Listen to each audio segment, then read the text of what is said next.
I'm Danae Collicas, and this is my research narrative for our advocacy project. So my topic is racism in America and color consciousness as a solution, as a better solution than color blindness. Color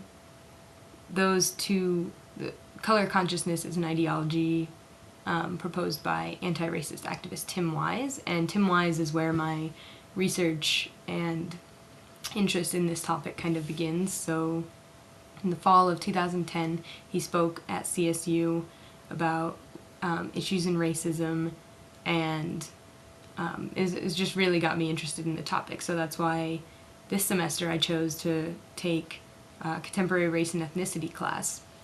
And this is where a lot of my research is going to come from. So starting with Tim Wise, my first source is this book called White Like Me by Tim Wise, Reflections on Race from a Privileged Son.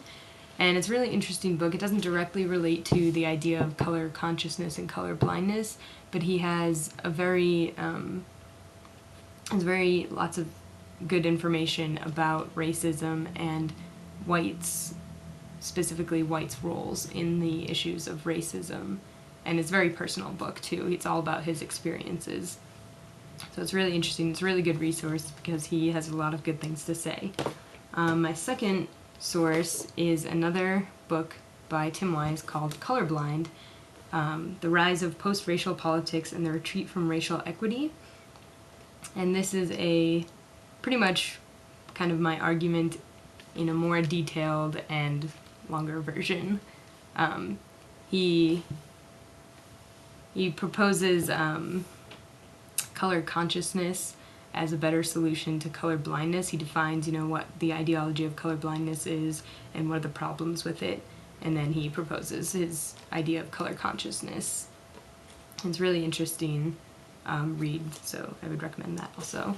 And then the other source, similar to the book, is a video of Tim Wise talking about this book, actually, when it was published. This is his most recent book.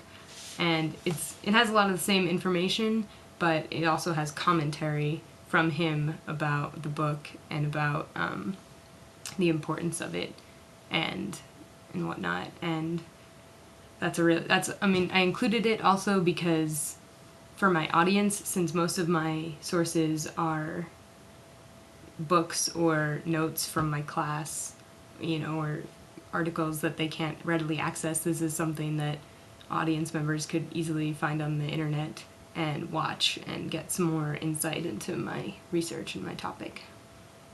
So the next section, besides all the Tim Wise stuff, is from this book called Rethinking the Color Line, Readings in Race and Ethnicity.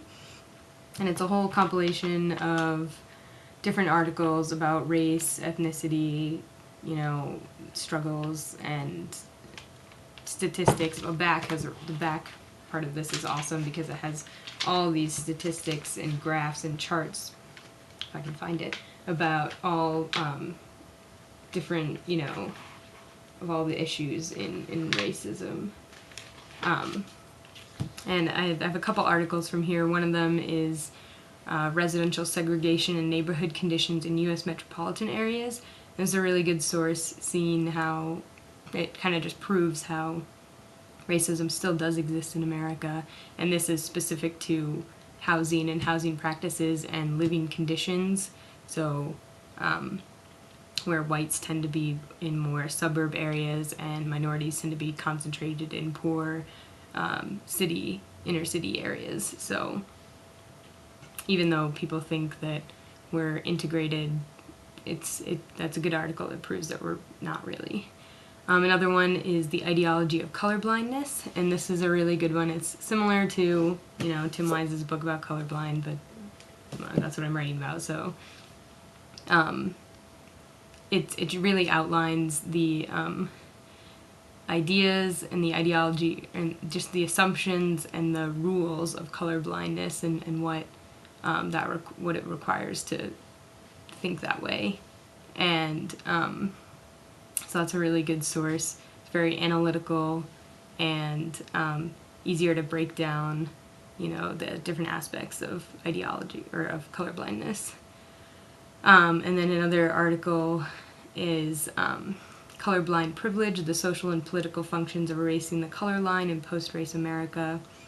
This one I really liked because it really helped me.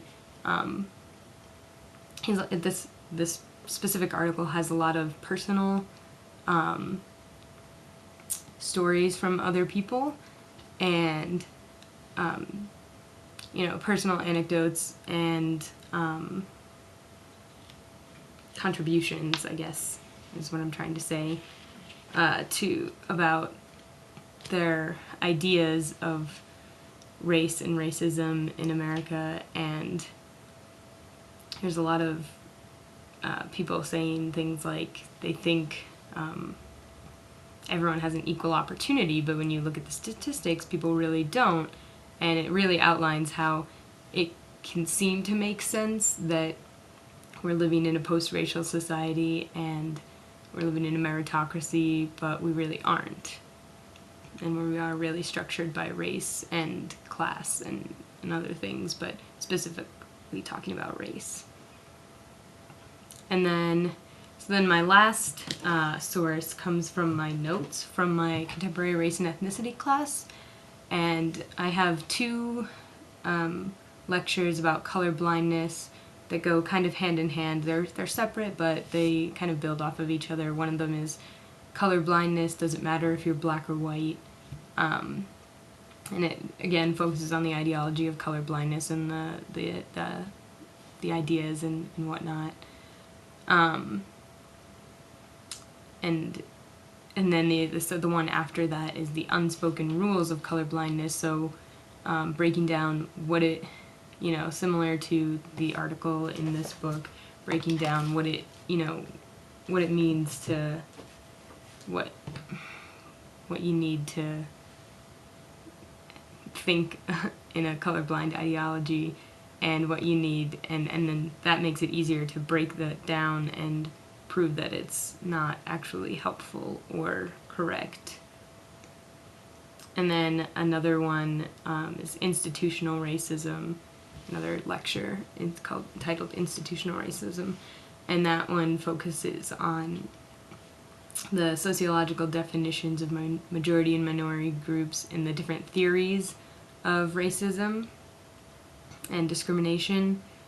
And it's pretty key to understanding the difference between institutional racism versus individual racism. A lot of people think that individual racism